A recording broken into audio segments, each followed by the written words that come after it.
First video of 2012. I guess I haven't posted for about a month. So maybe if I titled this one Davos, Switzerland, and the Second Coming of Jesus Christ. Um,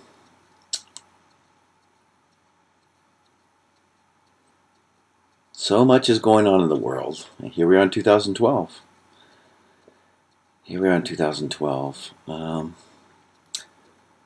Economics, austerity programs, Iran, Europe, Greece, Portugal, 10-year Italian bonds, 30-year U.S. bonds, interest rates the same until 2014. People can't get yield. Facebook going public on Wednesday for 75 to 100 billion, or at least announcing they're going public. So much going on. Control, and of course, this inevitable push towards a one world government, totalitarian control. And I've been listening to Alex Jones, and I take a break from Alex Jones, but you listen to him, and it's interesting. He had a guest on his program the other day that had attended Harvard, knew Mitt Romney in law school, and seemed pretty informed on many subjects, and other subjects he was totally blind. And so everybody has their unique perspective. It's critical to exercise independent thought, but it's optional. All of us here on Earth, for this brief period of time, our mortal existence, as a test. For without question, there's life after death. There's another life. We do. Here to live for today, live in the moment. True, but how we live in these moments will determine how we live for the next 400 billion years, for eternity, after we die. So mortal existence is pretty brief. Pre-existence was an indefinitely long period, and after mortal existence will also be eternal for just about everybody. So the dismal science of economics ends up being all about economics. So we have 1,800 of the world's elite and supposed up-and-comers meeting over in Davos, Switzerland. Seems like a beautiful place. You got CNBC covering on Bloomberg, a bunch of other people. You got CEO of Facebook over there talking about what's going on. I think she's got her MBA from Harvard. Got Mitt Romney, state president. It's interesting to hear somebody call him a archbishop. So much going on. And of course, it's about principles, not personalities. We got some personalities running for president, with Newt Gingrich, boring Rick Santorum, Mitt Romney, and I have to laugh at people cutting down his business career. He worked hard to make money. And all kinds of assessments, I guess. So many Americans think, I guess you just should work for $10 an hour, or it's a sin to make money and be successful. I'm sure Mitt's worked very hard to make that. I know he has. Believe me, I had to go through the same business program. I don't think I could have done the JD simultaneously. I know I couldn't have. I would have blown my mind. But I've only been interested in law as it applies to history. I think that many lawyers are corrupt, and so even though I was told at a young age I would be a phenomenal lawyer, I chose, for moral reasons, not to become a lawyer. It's interesting to study it, whether you're studying Blackstone or Locke or, historical writings on law, Bastiat, but don't have a lot of reverence and admiration for the great jurists of the last 100 years. So much news, but who talks about the second coming of Jesus Christ? I guess you can flip around TV and watch guys that are Bible thumping, so, boom, boom, boom, boom, boom, but I don't ever see, everything's compartmentalized, but I don't see people integrating intelligent talk about economics with the second coming of Jesus Christ. And so I've been thinking a lot, and of course YouTube will go down at some point. People say, MOT, comment on SOPA, NODA, NDAA, and all these different things. Well, I already know that total government control is coming. Why? It's in the book of Revelation, it's in the Bible, it's prophesied. And what is prophecy? Prophecy is when a human being, somebody on earth, and they predict or prophesy the future. And how you can tell if they're a true prophet is if it comes true. And if they're a false prophet, it doesn't come true. That's the litmus test of a prophet. And so in my book, prophecy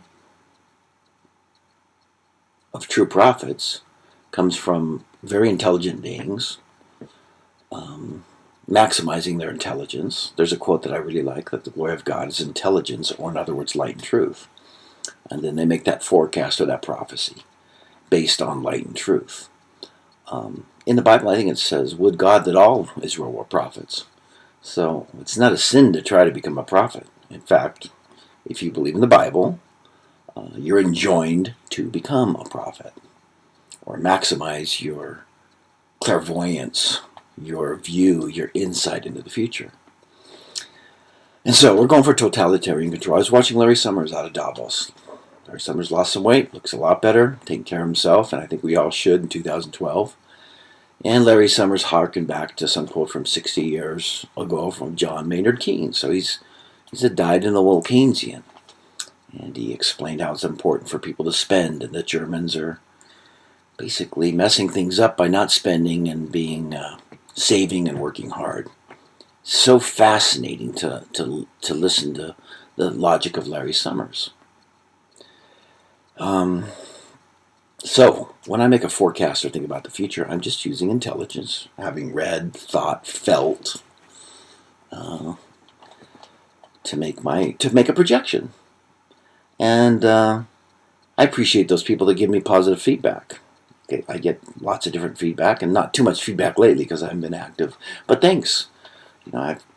Jesus Saves with Coupon sends me messages. It's the only ones I'm getting lately, and so I read his and a few other people. Steve, thanks for the message. But I read them all because you only get one or two a day. But it's just interesting. I was listening to Alex Jones today, how he's reaching 15 million people, da-da-da-da-da. But never hear anything about the Son of Jesus Christ. Hardly ever, rarely, or just in super passing. But that's the big event that's coming up. The first coming already happened, roughly 2,000 years ago. And the second coming is imminent. Those that like, oh, Brent, MOT, you can't predict the day or time. Duh. And just the scripture, I've known about it for decades. But at the same time, once again, those that read the Bible are enjoined to read and know the signs of the times. Well, the signs of the times are happening very fast. So we are going to go into this draconian control of the economy. And once again, just scanning the media, global. I remember in 1987, right there in class at Harvard, Section C, global, not global. I can see Jamie, global, not global. It's not, I don't know if it's a photographic memory or whatever, but you just have those things in your head. Going back to maybe when you're 3 years old or 4 years old. It's like, yeah, you distinctly remember. And so the big event is going to be the second coming of Jesus Christ. So yes, this totalitarian control will happen. So I might hear like somebody talking about economics, a nationally syndicated guy that's Mr. Economics, and you got to put away money because Social Security in 40 or 50 years. And I'm just like, wow, man, you guys are really completely insane. Or Mark Levin talking about the Constitution, and yet he's for foreign wars. The guy knows nothing about what the Constitution was intended for. It's intended for freedom and to get away from the European wars, or Middle East wars for that matter. The Founding Fathers wanted to set up, and did set up, a bastion of freedom for a very short time. And then, of course, central banks had to come in. Then you got Glenn Beck cutting down Andrew Jackson, which, once again, Glenn Beck doesn't get it. Alexander Hamilton is the guy to criticize, not Jackson. So the central banks came in and started controlling. 1866, we have the ICC, and of course we had the Federal Reserve. And so, yeah, we've been controlled for a long time, and so we're going towards total control. How are we going to get out of this? It's not going to be by voting. Our politicians are selected for us. This just happens automatically. It was interesting to watch. Rick Perry was selected and then made a couple gaffes at the debates, and he was out. So they're like scrambling with Newt Gingrich, one of their shills, Georgetown University and everything. But after reading about his childhood, I kind of feel sorry for Newt. And then Mitt's coming along. Mitt's not completely controlled, but Mitt's ambitious, hard worker, very intelligent, great family.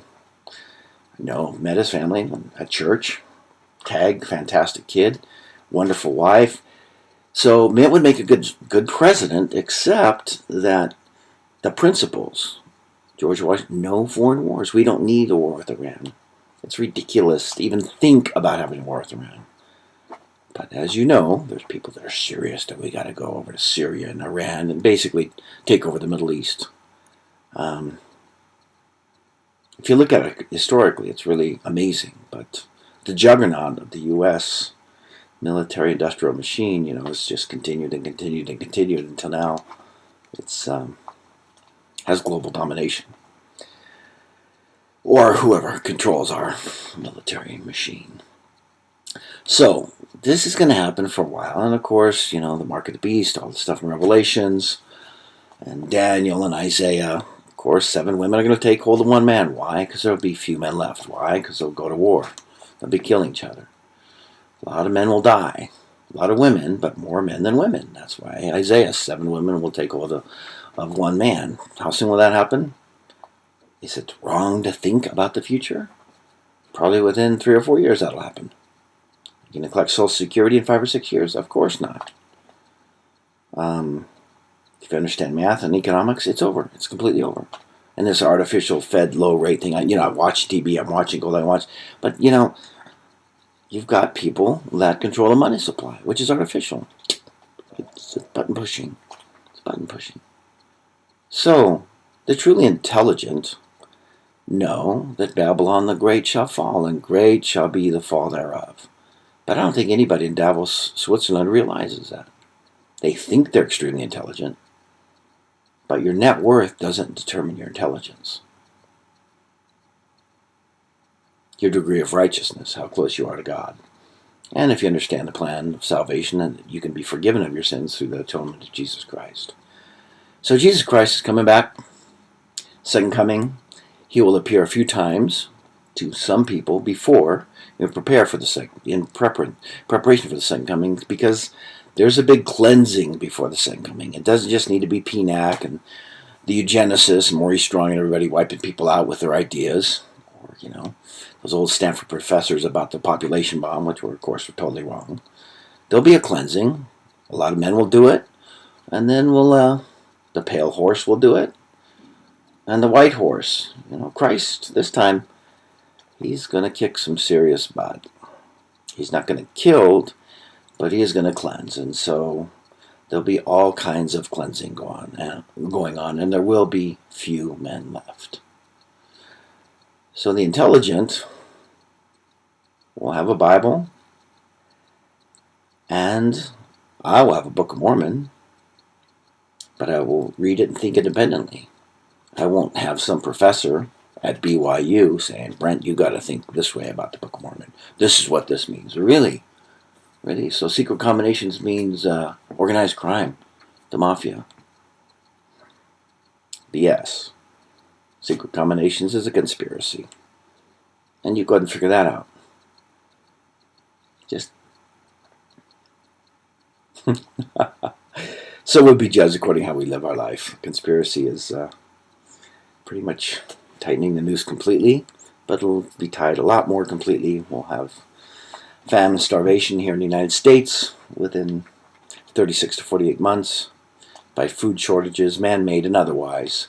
But God's going to intervene. Man's puny. We can't vote and turn this around. The United States has been co-opted. It's over. It's over. So, thanks for watching the video, a bunch of you folks. Final preparations, it's spiritual. All things are spiritual. The system will be turned upside down, just like a teeter-totter when you're at the park as a child. Somebody heavier is going to get on that teeter-totter and things will just switch just like that. And it'll happen overnight. Like the parable of the 10 virgins. You'll either be prepared or not prepared. And if you're not prepared, you'll be shut out like the 5 foolish virgins. But the most important thing is be prepared spiritually. They can take your money, they can take your freedom, they can do this. But you've got this, get your spirit. And we'll be judged according to how we live this life. There was only one perfect person, who was the Son of God. And it amazes me how few people even know anything about Jesus Christ or his Father, or even believe that he is the Son of God. He said he's the Son of God. How many people don't even understand that Jesus and his Father are 2 separate beings? And then, like one of the 10 Commandments, thou shalt not make any graven images. More and more here in Utah, I see like little plastic Jesuses for sale. And I'm going, wow. That commandment about no graven images is being ignored here in Utah. Plastic Jesus is infiltrating everywhere. Go for truth. Second coming's going to happen. And Jesus Christ will be the King of Kings. And he will set up a new economy. And it won't be Keynesian. And we'll be fine. It'll be fantastic. It'll be wonderful. So, some of us will make it. A lot of us won't.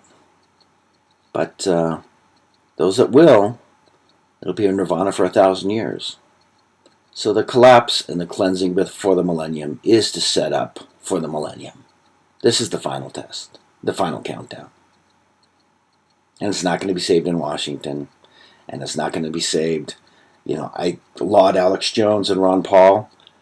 Ron Paul represents true principles. So if I was going to die in like a week or tomorrow or whenever, I'd like to go down, I believed in Ron Paul. What he stood for. Ron Paul's not going to be right on everything. But standing for freedom in the Constitution, which was set up for liberty. The United States is the great experiment of history, set up for liberty. It's been co-opted, and we don't have liberty, true liberty in this country anymore. That's a pipe dream. We don't have liberty in hardly anything.